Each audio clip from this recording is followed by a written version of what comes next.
Why loyalty is a lie, the hidden psychology behind trust and betrayal. We've all placed our trust in someone, only to feel shattered when promises go unkept. But is the pain truly caused by their actions? Or by the expectations we once built around them? In this video, we dive deep into the psychology of trust, betrayal, and self-worth. You'll learn why trusting someone was never your mistake, and how the meaning of life lies not in others keeping their promises, but in how you keep your heart. Stay until the end. What you're about to hear might completely shift the way you see your most painful relationships. This is not about blaming yourself or others, it's about awakening. Through calm reflection and inner clarity, we'll explore how to rebuild your emotional foundation and trust again, not with fear, but with wisdom. Loyalty, a collective dream or a system of mutual benefit? From an early age, we are taught that loyalty is one of the most noble qualities of a person. In the family, loyalty is synonymous with connection. In love, it is the ultimate expression of trust. In the workplace, it becomes a symbol of dedication and commitment. And in politics or society, a loyal person is seen as trustworthy, moral, and steadfast in the face of change. But what if what we've always believed is merely an illusion? A collective dream nurtured through education, ethics, and culture, yet unable to stand firm when faced with the complex reality of human behavior? Machiavelli, the 16th-century Italian philosopher, once said something that shook the world of his time: loyalty, at its core, is not an absolute moral virtue. It is a mechanism, one that exists and functions only when mutual benefit still remains. If we pause and closely observe the relationships around us, we'll begin to see. The friend who stood by us during years of success may quietly disappear the moment we begin to fail. The colleague who once praised us now turns their back when they see a better opportunity. Even why? Thin families, the most sacred of all bonds, cracks can form when trust no longer serves mutual benefit. In those moments, we hurt. But the pain is not just from losing someone. We grieve the collapse of a belief. We are not merely betrayed by an action, but by the beautiful image we had created in our hearts, that something called unconditional loyalty exists. Truth is not meant to make us lose faith. It simply reminds us that loyalty does not exist on its own, it must be nurtured through understanding, through clear consequences, and above all, through real connections, not fleeting emotions. That's why, when entering any relationship, instead of asking, "Is this person loyal?" perhaps we should ask, "Does a fair and sustainable exchange of value exist between us?" Because if loyalty is just a dream, then once we awaken, we need to know where we're standing. And with whom? Machiavelli and the harsh truth about human nature. Many know the name Machiavelli as a symbol of cunning, coldness, and political power. But if we strip away those surface-level assumptions, we'll see that he wasn't promoting brutality, but rather was an extraordinary observer of human nature, especially in moments when people reveal their truest selves, in the face of self-interest, loss, and disruption. His work The Prince, written in 1513, is more than a political treatise. It is an unflinching portrait of how people change when their interests are threatened. Machiavelli did not romanticize loyalty, nor did he regard it as the foundation of lasting relationships. On the contrary, he believed that human beings are inherently changeable, easily persuaded, and just as easily withdrawn. Loyalty, if it exists, only lasts as long as it continues to serve personal benefit. We often think betrayal is rare, the mark of someone lacking morals. But Machiavelli viewed betrayal as a common reflection of human nature. When the Medici family was overthrown in Florence, those who once praised them immediately turned to glorify the new regime. And when the Medicis returned, these same people shifted allegiance again, without shame, to Machiavelli. This wasn't a flaw. It was a survival mechanism. A way people adjust their behavior to fit new circumstances. We see this repeated constantly in modern life. A politician retracts promises when poll numbers drop. An employee leaves a company after years of service because a better offer comes along. A friend who once called us a soulmate now remains silent when we're struggling. We may feel hurt. But Machiavelli didn't reveal these truths to make us bitter, he shared them to wake us up. That to avoid disillusionment, we must learn to see people as they truly are, not as we wish them to be. And once we accept that truth, we can begin building relationships based on understanding, not illusion. Relationships where loyalty stems not from oaths, but from tangible connections and mutual gain. No longer idealizing anyone, nor demanding perfection from them.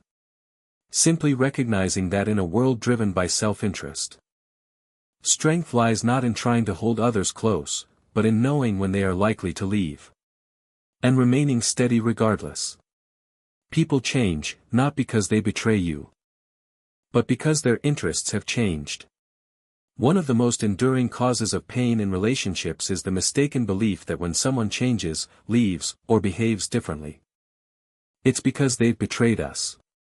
But from a more grounded, realistic perspective, we'll see, not everyone who distances themselves is disloyal. Sometimes they're simply following a path where their goals, interests, or emotions no longer align with ours. Machiavelli observed this everywhere, in politics, alliances, even in families. When power shifts, when one faction rises or falls, loyalty, once believed to be everlasting, changes with it. Not because people lack character, but because the things that kept them loyal, benefit, safety, promise, no longer exist. This happens just as often in everyday life. A friend who always stood by us during happy times begins to drift when we fall into hardship. A partner who once promised to walk beside us forever becomes silent in the face of uncertainty. These moments make us feel abandoned, wounded, even angry. But if we strip away the emotion and observe with clarity, we'll see. There was no betrayal. Only a change in emotional benefit, compatibility, or mutual motivation. This doesn't mean we should become cynical. But we do need to understand one essential truth. Loyalty is fluid, not solid. It shifts with circumstances, psychology, and each person's personal evolution, or regression. And this is where we begin to build inner strength. Not by relying on others to keep promises or remain emotionally consistent, but by learning how to stay grounded when loyalties around us shift. We stop tying others to us with expectation. We stop devaluing ourselves when others move on. People change, because they live. They grow, and they pursue what fits them better. When we learn to accept this, pain stops becoming a wound, and starts becoming a sign, a signal that it's time to reframe how we see, connect, and care for ourselves. People leave because they choose a better version of themselves.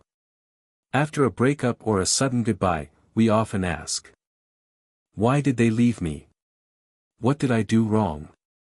Why couldn't they stay, keep their promises, or go all the way as they once said they would? Those questions come from the pain of being left behind. But they also keep us trapped in a dark cycle of blame, regret, and self-punishment. Because we forget something important. When someone leaves, it's not always about us. They're not necessarily turning against us, they may simply be choosing a new version of themselves. One they feel fits them better, breathes easier, offers more possibilities.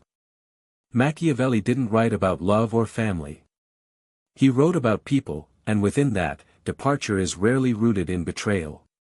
Often, it's a result of seeing a better, safer, or less risky path. And people walk toward it. We've all been there, choosing a new job, a different lifestyle, even leaving an old relationship. Not because we hated the past, but because we no longer saw ourselves in it. Yet when others do the same to us, we feel hurt, call them disloyal, or believe they've betrayed something sacred. But the truth is, Sometimes people leave not because they stopped loving, but because they can no longer live as the version of themselves they've outgrown. They leave to keep growing, to stay aligned with the new rhythm inside them. When we truly understand this, we learn to release those who no longer belong to our path. We stop holding on to them with pain or blame. We stop anchoring ourselves beside someone who has already walked away, just because we're afraid to face the void. That emptiness is not the end. It's the beginning of a journey where we don't need others to keep their word, but where we commit to keeping our own heart intact. Keeping our clarity, compassion, and dignity, even when someone else chooses to go. No one owes us their presence, but we owe ourselves a way forward, not with bitterness or regret, but with understanding and gratitude, because at the very least, they once walked beside us. And now, we are free to move on, with a better version of ourselves. Don't ask why they changed. Ask what value is still being shared. One of the hardest truths to accept in relationships is when someone who was once deeply connected to us suddenly becomes distant. They no longer text every morning. They no longer take our side in conflicts. They no longer defend us like they used to. And then we begin to ask, why did they change? What did I do to make them no longer care? That question might seem reasonable, but it's based on a flawed assumption, that loyalty is immutable. That if someone once stood by us, they always will. But Machiavelli didn't see the world that way. He viewed all attachment as a product of benefit, whether material, emotional, or psychological. And when benefit changes, so does loyalty. We may not like this truth, but it exists, regardless of whether we accept it. When a person no longer feels nourished, heard, or valued, the so-called loyalty becomes fragile. They begin to turn elsewhere, to places where they feel more seen, more appreciated, where the benefit, according to their own standards, is greater. So instead of asking why they've changed, ask, what in this relationship no longer holds the same value? Be honest. Is the care still deep enough? Is the connection still authentic? Do the things that once held us together still exist? This is not a way of placing blame. It's a way of seeing more clearly. Because sometimes, what we interpret as betrayal is simply the natural outcome of a relationship that's no longer being invested in. And if someone truly chooses to leave, it may not be because they're wrong, but because they've stopped seeing themselves in the world we share. Machiavelli didn't write these things to make us lose faith in people. On the contrary, he revealed that only by understanding the mechanism of loyalty can we stop being blindly hurt by it. In the end, a lasting relationship doesn't survive on beautiful promises, but on whether both people still feel it's worth it, still see benefit, still feel they can be themselves. And if one day, that's no longer the case, the one who leaves is simply following the natural law of change. What we must preserve, then, is not the other person, but our self-respect, our gratitude, and the calm strength to move forward without losing ourselves. Power always wants more, but gives less. In every relationship, personal or collective, there exists an often unspoken truth. The imbalance of power.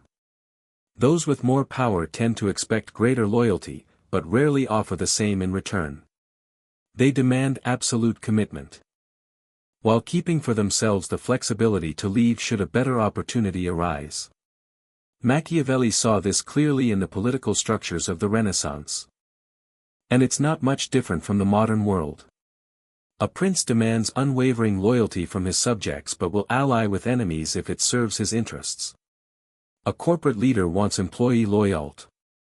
Why during hard times but won't hesitate to cut staff to increase profit? Even in love, the one with more options, whether in appearance, status, or emotional leverage, often expects absolute faithfulness, yet doesn't bind themselves to the same rules. Machiavelli didn't criticize this imbalance. He didn't judge it as right or wrong. He simply named it for what it is, the nature of power. The more power one holds, the less likely they are to restrict themselves with moral obligations or commitments.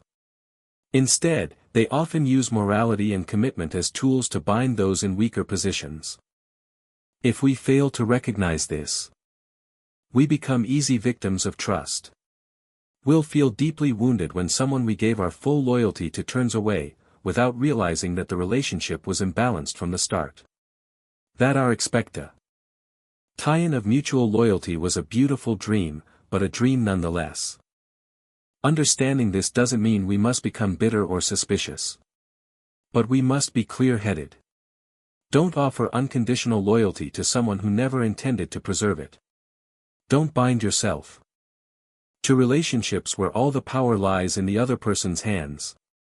And don't diminish your own worth just because the other person has more status, influence, or control. Power may be reality, but dignity is a choice. And when we understand that those with more power are more likely to demand loyalty without returning it, we begin to learn how to set boundaries, how to give with limits, how to hold back a part of our trust, not out of fear, but to protect ourselves from injustice disguised as affection. Most importantly, we learn this: no one deserves absolute loyalty if they don't at least offer basic fairness. No matter who they are. Lasting relationships require consequences, not just feelings. We're often taught that sincere relationships should stem from genuine emotion. That as long as there's love and trust, the relationship will endure. But in reality, what lasts is not only based on feelings, but on tangible consequences when one side violates trust. Machiavelli didn't romanticize human connection. He believed that enduring relationships cannot rely solely on emotion, which is fragile and ever-changing, but must be reinforced by clear conceit. Ences when betrayal occurs. Because the fear of loss, risk, or damage makes people think twice before turning away. In modern life, this truth appears in many forms of binding agreements. An employment contract with penalties for breaking terms, a marriage with legal obligations regarding assets and responsibility, political treaties between nations with consequences for violations. We might not like this. We might want to believe that love is enough, that honest emotions make rules unnecessary. But the truth is, emotions don't always win when people are forced to choose between ethics and self-interest. And when loyalty becomes costly, in time, money, or energy, people will weigh their options. If nothing stops them from leaving, they'll likely choose the easier path, letting go.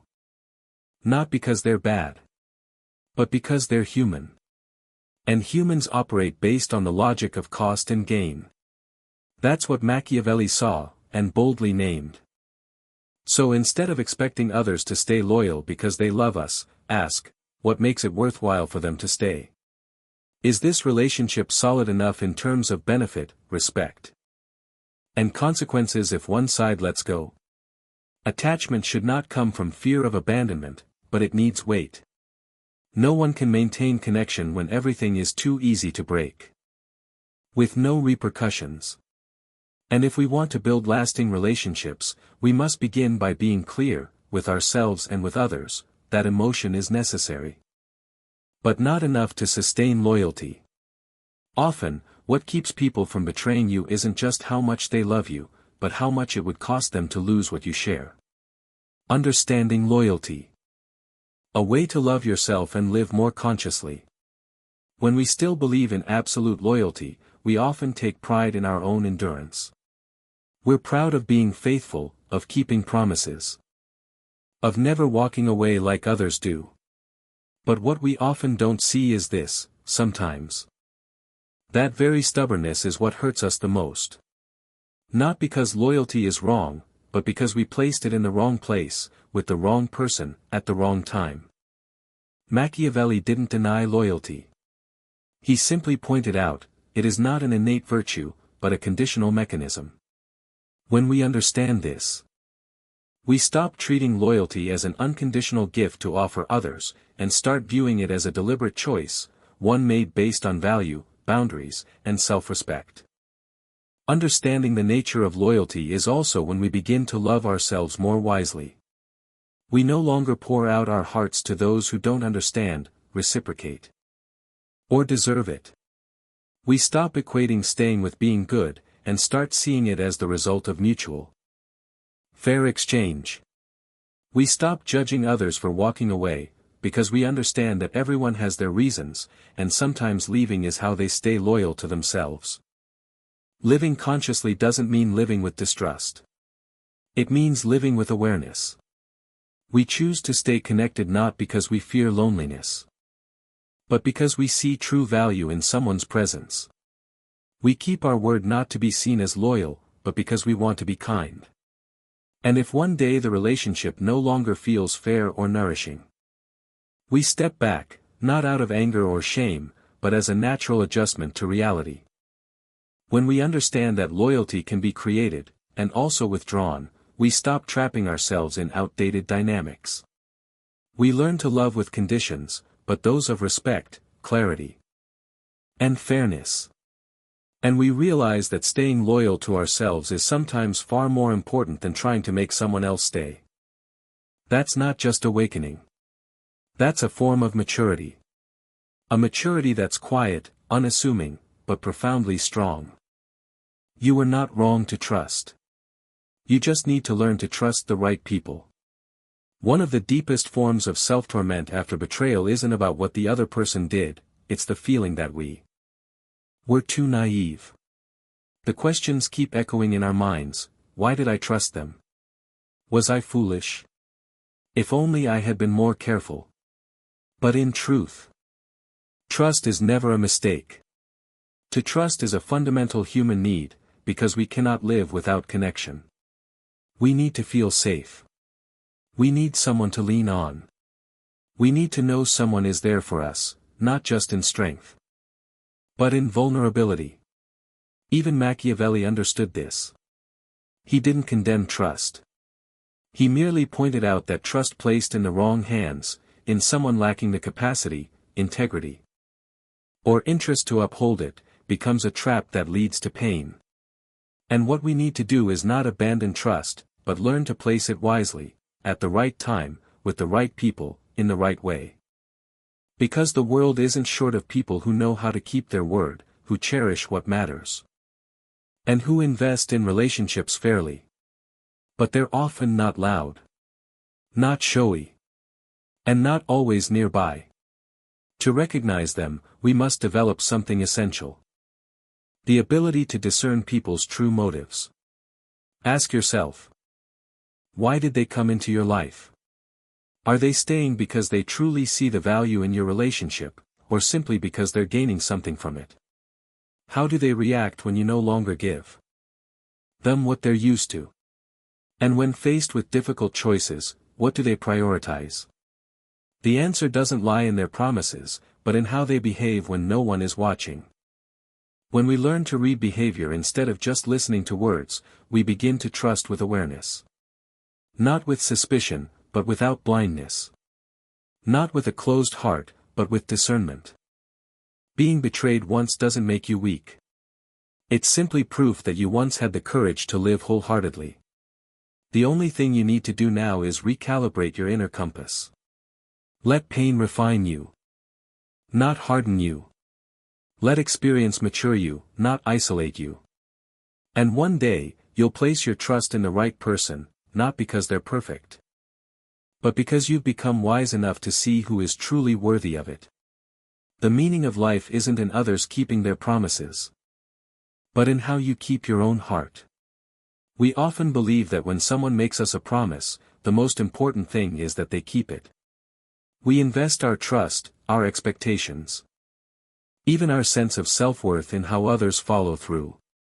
And when they don't, it feels like our inner world collapses.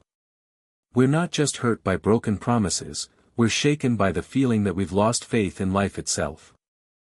But if we pause, truly pause, we'll realize something deeper: someone else's broken promise doesn't define our worth. What gives life meaning isn't whether others keep their word, but how we keep our own heart in the moments we're most tempted to break. Machiavelli, rational and cold in his writing, still admitted that a wise person should place their faith in what lies within their control. And the one thing that always lies within our control is how we choose to respond to change. Others may change. They may retreat. They may betray. But in those moments, we hold a quiet, powerful choice. To remain who we are at our core. Not to retaliate. Not to lose faith in everyone. Not to become a distorted version of ourselves just because someone no longer recognizes us. To keep your heart is to stay true to your values. To continue being kind even when it's not returned. To choose honesty when others choose convenience. To stay aligned with your truth instead of asing the comfort of illusions. This doesn't mean enduring toxic relationships or forcing yourself to stay where you no longer belong. On the contrary. Self-love means knowing when to walk away. But when we walk away, we don't carry bitterness. We carry dignity, peace, and a heart that remains open to life. Unclosed by the failure of one person to keep a promise. Life's meaning doesn't come from the world always treating us fairly. It comes from how we remain kind even when the world is cold or indifferent. From how we don't let loss dry out our spirit, but instead allow it to forge us into someone deeper, braver, and more compassionate. Keeping your heart isn't easy. But that's exactly why it becomes the strongest foundation for a full life in a world that's constantly shifting. And sometimes, keeping your heart is far more powerful than keeping a person.